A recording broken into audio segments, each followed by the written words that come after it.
بسم اللہ الرحمن الرحیم نحمدہ ونصلی علی رسولہ الکریم اما بعد۔ آج 8ویں پارے کا خلاصہ آپ کی خدمت میں پیش کیا جائے گا۔ اس پارے کی ابتدا میں اللہ تعالیٰ نے مشرکین کی ضد، ہٹ دھرمی اور عناد کا تذکرہ فرمایا کہ یہ آپ سے اپنی من پسند کے معجزات کا مطالبہ کرتے ہیں۔ 7ویں پارے کے آخر میں اللہ تعالیٰ نے ارشاد فرمایا تھا وَأَقْسَمُوا بِاللَّهِ جَهْدَ أَيْمَانِهِمْ، یہ آپ سے حصی معجزات دکھانے کا مطالبہ کرتے ہیں اور قسمیں کھاتے ہیں کہ اگر ان کو کوئی حصی معجزہ دکھا دیا گیا تو یہ ایمان لے آئیں گے۔ لیکن اللہ تعالیٰ ارشاد فرماتے ہیں اگر آسمان سے فرشتے اتر آئیں اور قبروں سے مردے نکل کے ان کو آپ کی نبوت کی صداقت اور دین اسلام کی حقانیت کے بارے میں بتائیں، یہ تب بھی ایمان لانے والے نہیں ہیں، کیونکہ انبیاء سابقین کے ساتھ بھی ان کا رویہ ایسا ہی رہا ہے۔ حضرت صالح علیہ السلام نے اونٹنی کو پہاڑ سے نکالا اللہ تعالیٰ کے حکم سے۔ حضرت عیسیٰ علیہ السلام نے مردوں کو قبر سے کھڑا کیا قم بإذن اللہ فرما کے۔ حضرت عیسیٰ علیہ السلام کی دعا پر اللہ تعالیٰ نے آسمان سے پکے پکائے کھانے اتارے۔ حضرت موسیٰ علیہ السلام نے اللہ تعالیٰ سے دعا کی تو من و سلوہ کو اللہ تعالیٰ نے اتار دیا۔ اتنے بڑے بڑے معجزات دیکھ کر بھی ایمان نہیں لائے، تو اب یہ کس بنیاد پہ آپ سے مطالبہ کرتے ہیں کہ ان کو معجزہ دکھایا جائے تو یہ ایمان لے آئیں گے؟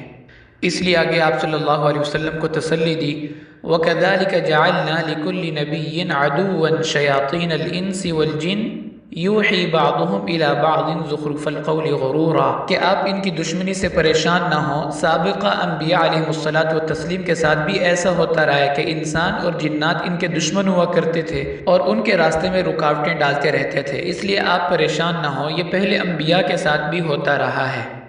آگے فرمایا وَذَرُوا ظَاهِرَ الْإِثْمِ وَبَاطِنَهُ، اے ایمان والو تم چھوڑ دو وہ گناہ ظاہر میں کرتے ہو اور وہ گناہ جو تم باطن میں کرتے ہو، یعنی وہ گناہ جو سب کے سامنے کیے جاتے ہیں یا وہ گناہ جو چھپ کے کیے جاتے ہیں، سب گناہوں کو چھوڑ دو۔ یا اس سے مراد یہ کہ وہ گناہ جن کا تعلق اعضاء سے ہے، جیسے جھوٹ بولنا، غیبت کرنا، کسی کو اذیت پہنچانا، دھوکہ دینا، فراڈ کرنا، تو یہ ظاہری گناہ ہے۔ اور باطنی گناہ جن کا تعلق انسان کے دل سے ہے، جیسے حسد کرنا، کسی کی بدخواہی کرنا، برا چاہنا، عجب پسندی میں مبتلا ہو جانا یا ریاکاری کرنا، یہ دل کے گناہ ہیں۔ تو اللہ تعالیٰ فرما رہے ہیں اعضاء کے گناہوں کو بھی چھوڑ دو اور دل کے گناہوں کو بھی چھوڑ دو۔ اور آگے فرمایا دین پر چلنے والا، دینی احکام کو پورا کرنے والا، اللہ تعالیٰ کی نافرمانی سے بچنے والا اور وہ شخص جو دین سے اعراض کرتا ہے، یہ کبھی بھی برابر نہیں ہو سکتے، نہ دنیا میں نہ آخرت میں۔ أَوَمَنْ كَانَ مَيْتًا فَأَحْيَيْنَاهُ وَجَعَلْنَا لَهُ نُورًا يَمْشِي بِهِ فِي النَّاسِ كَمَنْ مَثَلُهُ فِي الظُّلُمَاتِ لَيْسَ بِخَارِجٍ مِنْهَا۔ آگے اللہ تعالیٰ نے مشرکین کی کچھ جاہلانہ رسوم کا تذکرہ فرمایا اور ان کی تردید کی کہ یہ حلال جانوروں کو بتوں کے نام پہ آزاد کر دیتے ہیں اور ان کو استعمال کرنا یا ان سے فائدہ اٹھانا حرام سمجھتے ہیں، حالانکہ حلال جانور اللہ نے حلال کیے ہیں۔ حرمت اور حلت کا انتخاب تو اللہ تعالیٰ کا ہے۔ اور اسی طرح یہ اپنی اولاد کو فقر و فاقہ کی وجہ سے قتل کر دیتے ہیں، یا بیٹیاں ہوتی ہیں تو ان کو شرمندگی اور عار کی وجہ سے زندہ دفن کر دیتے ہیں۔ یہ ان کی اپنی ہی جاہلانہ رسومات اور اختراعات ہیں۔ اللہ تعالیٰ ان چیزوں سے بیزار ہیں۔ جو چیزیں اللہ تعالیٰ نے حرام فرمائی ہیں وہ آپ ان کو بتا دیں۔ قُلْ لَا أَجِدُ فِي مَا أُوحِيَ إِلَيَّ مُحَرَّمًا عَلَىٰ طَاعِمٍ يَطْعَمُهُ إِلَّا أَن يَكُونَ مَيْتَةً أَوْ دَمًا مَّسْفُوحًا، کہ مردار، خون اور خنزیر اور غیر اللہ کے نام پہ ذبح کرنا یہ چیزیں ہیں جن کو اللہ نے حرام فرمایا ہے۔ اس کے علاوہ یہود پر اللہ تعالیٰ نے کچھ حلال جانوروں کو حرام فرمایا تھا، لیکن وہ حرمت وقتی اور عارضی تھی اور ان کی گناہوں کی سزا تھی، نہ کہ مستقل ان چیزوں کو حرام کرنا مقصد تھا۔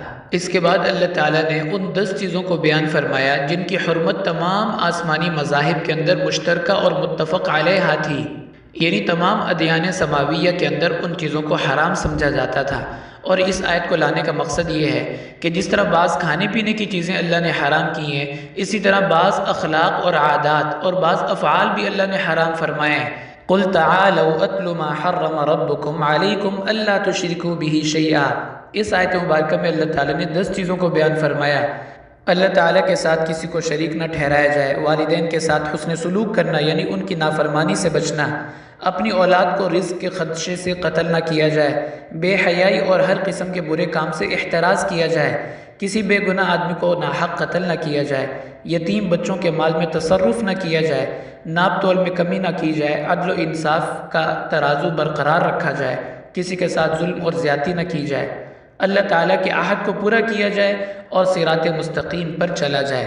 ان 10 چیزوں کا اللہ تعالیٰ نے حکم دیا ہے۔ پھر آگے فرمایا من جاء بالحسنۃ فلہ عشر امثالھا، جو قیامت کے دن ایک نیکی لائے گا اللہ تعالیٰ اس کو 10 کے برابر اجر عطا فرمائیں گے۔ یہ کم سے کم مقدار ہے، اور اللہ تعالیٰ جس کے لیے چاہتے ہیں 700 تک بڑھا دیتے ہیں، اور کسی کے لیے اس سے بھی زیادہ اللہ تعالیٰ بڑھا دیتے ہیں۔ یہ اخلاص کے حساب سے ہوتا ہے کہ جتنا اخلاص ہوگا اتنا ہی عمل کے اندر وزن زیادہ ہوگا۔ مفسرین نے یہاں پہ ایک عجیب نکتہ بیان کیا ہے۔ اللہ تعالیٰ نے ارشاد فرمایا من جاء بالحسنہ، کہ جو نیکی لے کر آئے گا قیامت کے دن اس کو 10 کے برابر اجر ملے گا۔ یہ نہیں فرمایا من فعل بالحسنہ، جو نیکی کرے گا، کیونکہ نیکی کرنا آسان ہے لیکن نیکی کو محفوظ کر کے قیامت تک لے کے جانا یہ بہت مشکل ہے، کیونکہ نیکی تو انسان کر لیتا ہے لیکن اس کو محفوظ کرنا یہ اصل اس کا امتحان ہے۔ کئی دفعہ نیکی کرنے کے بعد غیبت کی تو نیکیاں ضائع ہو گئیں، کسی کی حق تلفی کی تو نیکیاں اس کو دے دی جائیں گی۔ تو اس طرح نیکی کو محفوظ کر کے قیامت تک لے کے جانا یہ اصل انسان کا کمال ہے۔ تو کبھی انسان کی نیکی ضائع ہوتی ہے دوسرے کی حق تلفی کر کے، اور کبھی انسان کی نیکی ضائع ہو جاتی ہے ریاکاری کی وجہ سے۔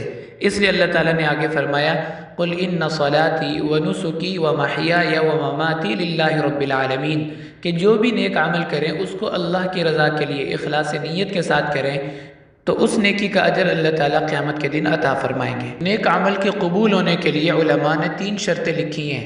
نمبر 1، انسان صحیح العقیدہ ہو، عقائد اس کے ٹھیک ہوں۔ نمبر 2، اس کی نیت درست ہو، اور نمبر 3، نیکی کا طریقہ درست ہو۔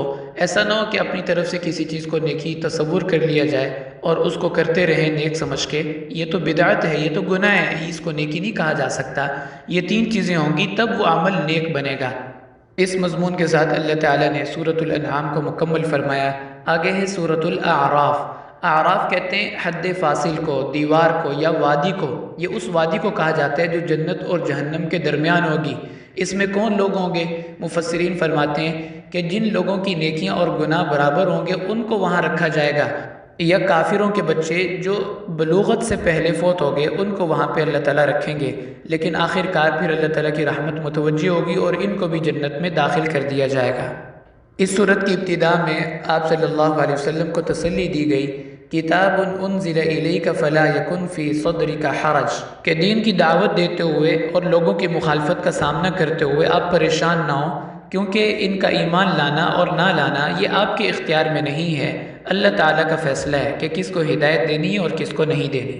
آپ کا کام فقط دین کو، اللہ تعالیٰ کے احکامات کو پہنچانا ہے، سنانا اور بتانا آپ کا کام ہے، منوانا آپ کا کام نہیں ہے۔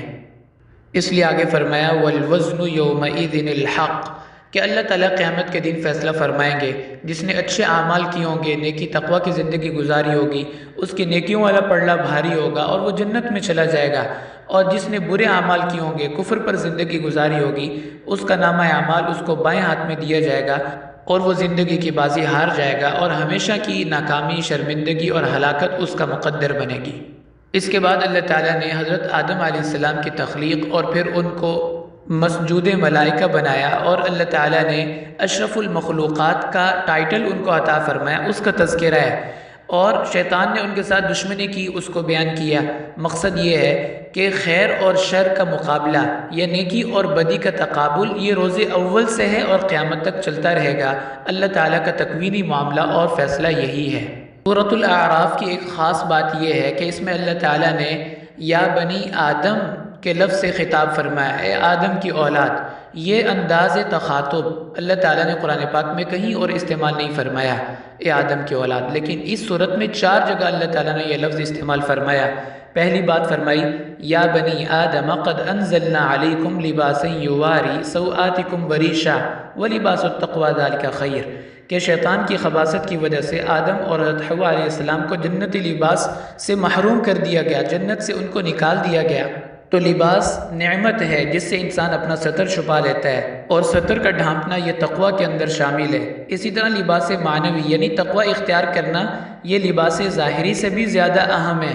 اس لیے اولاد آدم کو دونوں لباسوں کا اللہ تعالیٰ نے اہتمام کرنے کا حکم دیا کہ ظاہری لباس کا بھی اہتمام کیا جائے اور تقوی کا بھی اہتمام کیا جائے جو کہ باطنی لباس ہے۔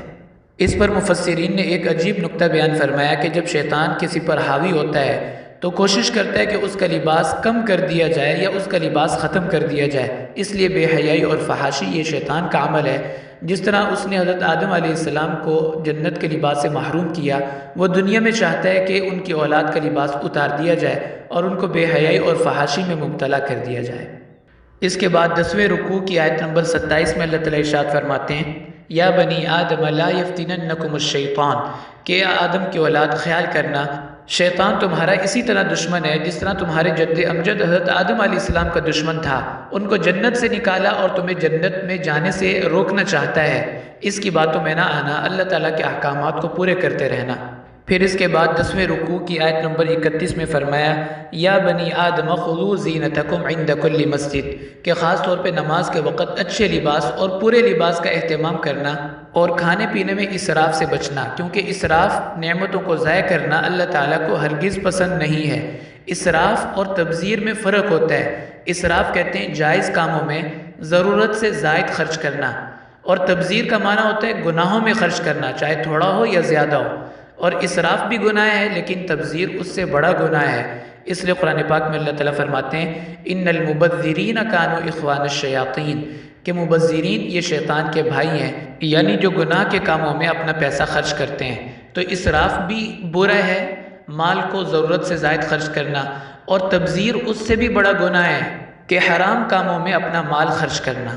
پھر 11ویں رکوع کی آیت نمبر 35 میں اللہ تعالیٰ نے چوتھی دفعہ یہ لفظ استعمال فرمایا، یا بنی آدم اما یأتینکم رسل منکم یقصون علیکم آیاتی، کہ جب میرے انبیاء تمہارے پاس آئیں میرا پیغام لے کر تو تم ان کی بات ماننا، کیونکہ وہ جنت کا راستہ ہے، وہ میری رضا کا راستہ ہے، اور جنت ہی تمہارا اصل ٹھکانہ ہے۔ وہیں سے حضرت آدم علیہ السلام تشریف لائے تھے اور دوبارہ وہیں پہ ان کو اللہ تعالیٰ نے پہنچا دیا، اور یہی جنت تمہارا گھر ہے۔ شیطان کے بہکاوے میں آ کے کہیں ایسا نہ ہو کہ تم جنت اور اس کی نعمتوں سے ہمیشہ کے لیے محروم ہو جاؤ۔ تو یہ 4 دفعہ اللہ تعالیٰ نے یا بنی آدم کا لفظ استعمال کر کے بنی آدم کو، اولاد آدم کو اللہ تعالیٰ نے خطاب فرمایا۔ پھر آگے اللہ تعالیٰ کا ارشاد ہے، والذین آمنوا وعملوا الصالحات لا نکلف نفسا الا وسعها، کہ ہم نے دین کے جو احکامات اتارے ہیں یا نیک اعمال کے کرنے کا، گناہوں سے بچنے کا حکم دیا ہے، یہ کوئی ایسا مشکل کام نہیں ہے کہ جو انسان نہیں کر سکتا، کیونکہ اللہ تعالیٰ کسی پر اس کی ہمت اور طاقت سے زیادہ بوجھ نہیں ڈالتے۔ اس کے بعد اللہ تعالیٰ نے اہل جنت اور اہل جہنم کا جو مکالمہ ہوگا اس کو بیان کیا، وَنَادَى أَصْحَابُ الْجَنَّةِ أَصْحَابَ النَّارِ، کہ جنتی لوگ پوچھیں گے کہ تم دنیا میں قیامت کو جھٹلاتے تھے، آخرت کے عذاب کا، حساب کا انکار کرتے تھے، اب بتاؤ۔ تو وہ شرمندگی کے ساتھ اپنی غلطی کو تسلیم کریں گے، اپنی خطا کا اعتراف اور اقرار کریں گے، اور جنتیوں سے کہیں گے کہ ہم دنیا میں اکٹھے رہتے تھے، ہماری آپس میں رشتہ داریاں، تعلق، قرابت تھی، اس کا لحاظ کرتے ہوئے اب ہمیں کچھ جنت کی نعمت اور ٹھنڈا پانی پلا دیں، لیکن اللہ تعالیٰ کی طرف سے چونکہ منع ہوگا اس لیے یہ ان کی کوئی مدد نہیں کر سکیں گے۔ قالوا ان اللہ حرمہما علی الکافرین، جنتی ان کو جواب دیں گے کہ یہ چیزیں اللہ نے تم پر حرام کر دی ہیں۔ اس کے بعد اللہ تعالیٰ نے اپنی قدرت کا تذکرہ فرمایا، ان ربکم اللہ الذی خلق السماوات والارض فی 6 ایام ثم استوى علی العرش، کہ وہی پروردگار ہے جس نے زمین اور آسمان کو پیدا کیا، آسمان کو بغیر ستون کے اللہ نے کھڑا کیا۔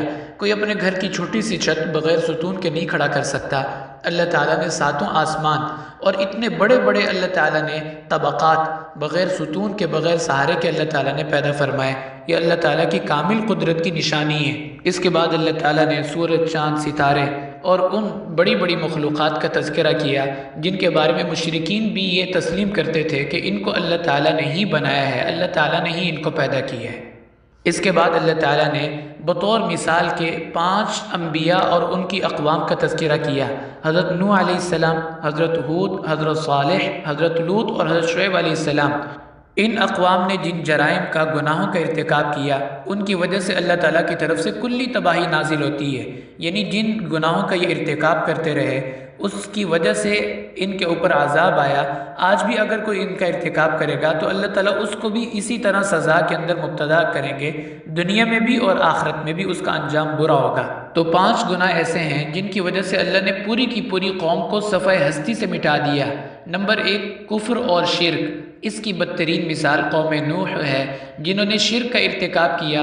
اللہ تعالیٰ نے طوفان نوح کو بھیج کے ان سب کو صفحہ ہستی سے مٹا دیا۔ اور دوسرا گناہ ہے معاشی طاقت کا گھمنڈ اور غلط استعمال۔ اس کی بدترین مثال قوم شعیب ہے، جن کو اللہ تعالیٰ نے تجارت میں اور مال و دولت میں انتہائی ترقی عطا فرمائی تھی۔ اس کے باوجود وہ اللہ تعالیٰ کے حکم کو پورا نہیں کرتے تھے، ناپ تول میں کمی کرتے تھے۔ اللہ تعالیٰ نے ان کو بھی صفحہ ہستی سے مٹا دیا۔ تیسرا گناہ ہے جنسی طاقت کا غلط استعمال۔ اس کی بدترین مثال قوم لوط کی ہے کہ جو مردوں کے ساتھ اپنی ہوس کو، اپنی خواہش کو پورا کرتے تھے۔ اللہ تعالیٰ نے اس گناہ کی وجہ سے اس قوم کو بھی عذاب کے اندر مبتلا کر دیا اور ان کا بھی وجود ختم ہو گیا۔ اور چوتھا گناہ ہے جسمانی طاقت کا گھمنڈ اور غرور۔ اس کی بدترین مثال قوم عاد ہے، جو کہا کرتے تھے من اشد منا قوہ، ہم سے زیادہ طاقتور کون ہے؟ اور اللہ تعالیٰ بھی فرماتے ہیں کہ ان جیسی مخلوق تو میں نے کبھی پیدا ہی نہیں کی۔ لیکن جب انہوں نے اپنے نبی کی بات کو نہیں مانا، اللہ تعالیٰ نے ان کو بھی نشان عبرت بنا دیا۔ اور 5واں گناہ ہے سائنسی طاقت اور مہارت کا گھمنڈ اور غرور۔ اس کی بدترین مثال قوم سمود ہے، جنہوں نے انتہائی مہارت کے ساتھ پتھروں کو تراش کے، پہاڑوں کو تراش کے ان کے اندر گھر بنائے، لیکن وقت کے نبی کی بات کو نہیں مانا۔ یہ مہارت ان کے کچھ کام نہ آئی اور اللہ تعالیٰ کے عذاب کے اندر وہ بھی خس و خاشاک کی طرح بہہ گئے۔ تو ان 5 اقوام کا تذکرہ کرنا در حقیقت ان 5 گناہوں کے اوپر تنبیہ کرنا مقصد ہے، جن کی وجہ سے اللہ تعالیٰ نے پوری قوم کو ہلاک کر دیا اور صفحہ ہستی سے ان کو مٹا دیا، آنے والوں کے لیے نشان عبرت بنا دیا۔ اور یہ 5 گناہ ایسے ہیں جن کی وجہ سے اقوام عالم پر کلی تباہی نازل ہوئی، یعنی پوری کی پوری قوم کو اللہ نے صفحہ ہستی سے مٹا دیا۔ نمبر 1، کفر اور شرک کا ارتکاب کرنا۔ اللہ تعالیٰ کفر اور شرک کو کبھی معاف نہیں فرمائیں گے۔ اور نمبر 2، جسمانی طاقت کا گھمنڈ۔ نمبر 3، سائنسی طاقت کا گھمنڈ اور غرور۔ اور نمبر 4، جنسی طاقت کا غلط استعمال۔ اور نمبر 4، معاشی طاقت کا غلط استعمال۔ ان چیزوں کی وجہ سے اللہ تعالیٰ نے ان اقوام کو ہلاک کیا، اور یہ چیزیں جس قوم کے اندر پائی جائیں گی وہ دنیا کے اندر بھی ہلاک ہوں گے، دنیا کے اندر بھی پریشان ہوں گے، دنیا کے اندر بھی مصیبتیں ان کے اوپر آئیں گی۔ اور آخرت کا عذاب تو اس سے بھی سخت ہے، وَلَعَذَابُ الْآخِرَةِ أَشَدُّ وَأَبْقَىٰ، ہمیشہ رہے گا اور اس سے سخت ملے گا۔ اللہ تعالیٰ ہماری ان گناہوں سے حفاظت فرمائے، اور دنیا آخرت میں اللہ تعالیٰ ہمیں اپنے نیک فرما بردار لوگوں کی صف میں شامل فرمائیں۔ وآخر دعوانا ان الحمد للہ رب العالمین۔